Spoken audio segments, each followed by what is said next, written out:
All right, so today we're going to talk about something that I know every single book lover has been through.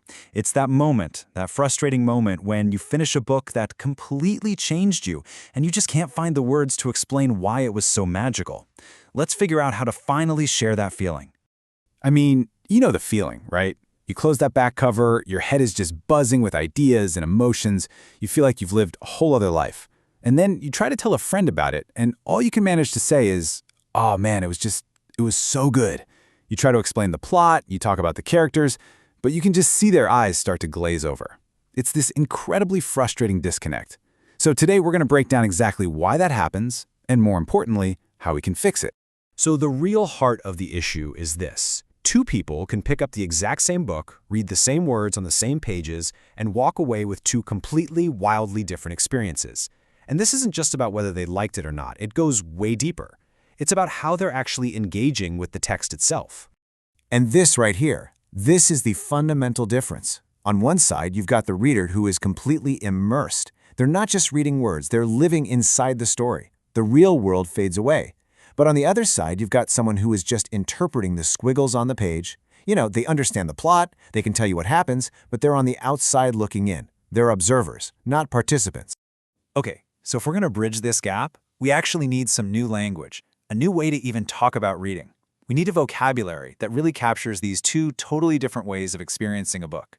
So let's define our key terms for today: the spell and the squiggles. Okay, first up, the vivid spell. And yeah, this is exactly the magic we're all chasing when we pick up a book. It's that incredible feeling when the words on the page literally disappear. And you're there. You're walking the streets of the city, you're feeling what the characters feel, you are completely and utterly lost in the world. It's this totally immersive emotional journey. And then, on the flip side, you've got interpreting squiggles. This is the purely mechanical part of reading. It's, your eyes moving across the page, your brain decoding the letters into words and following the sequence of events. You comprehend what's happening, but there's no real emotional connection. You get it, but you don't feel it. It's all brain, no heart. So that leads us to the million-dollar question, right? If you've been totally captivated by a story's spell, why is it so ridiculously hard to share that feeling? Why can't you just pass it on? Well, the answer is in how we try to do it. Well, the answer, and it's a tricky one, is that we all fall into this same trap, almost without thinking. It's the trap of description. Our first gut instinct when we love a book is to try and describe what we saw in our head, but that, right there, is exactly where we go wrong. I mean, just think about it. You know the script, right?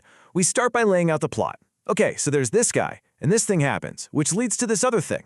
Then, we describe the characters. And the main character, she's this super cool assassin with purple hair. Then the setting.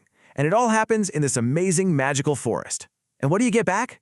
A polite nod, maybe a little, sounds interesting. The magic? Poof. Gone. It gets lost in translation because we're just listing off the ingredients instead of describing the meal itself. And really, this says it all, doesn't it?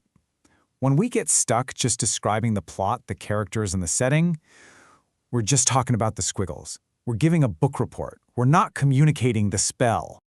Okay, so how do we fix this? How do we actually build that bridge between readers and share the spell? It takes a pretty big shift in how we think.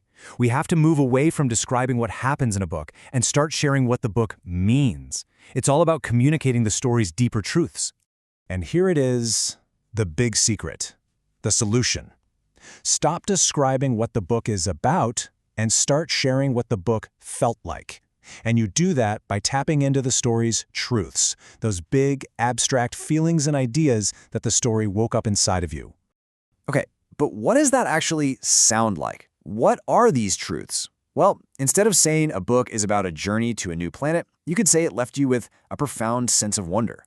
Instead of just summarizing a legal battle, you share the lingering feeling of injustice it stirred up. It's about focusing on that powerful theme of forgiveness, or a sudden, sharp understanding of loneliness, or that messy, chaotic joy of a found family.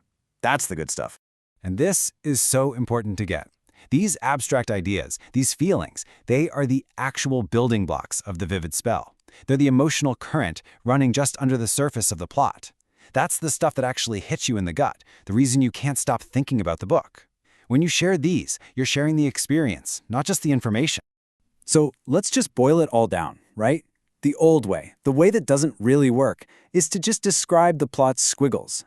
But the new way, the better way, is to share the story's truths, to share the abstract feelings and big ideas that are the real source of the magic. This is the difference between giving someone a summary and giving them a true, heartfelt recommendation. So here's my challenge to you. The next time you finish a book that really moves you, just pause for a second. Don't immediately try to figure out how to explain the plot. Instead, ask yourself, what truth did this story show me? What feeling is it leaving me with? Share that, because when you do, you're not just recommending a book, you're sharing the magic itself.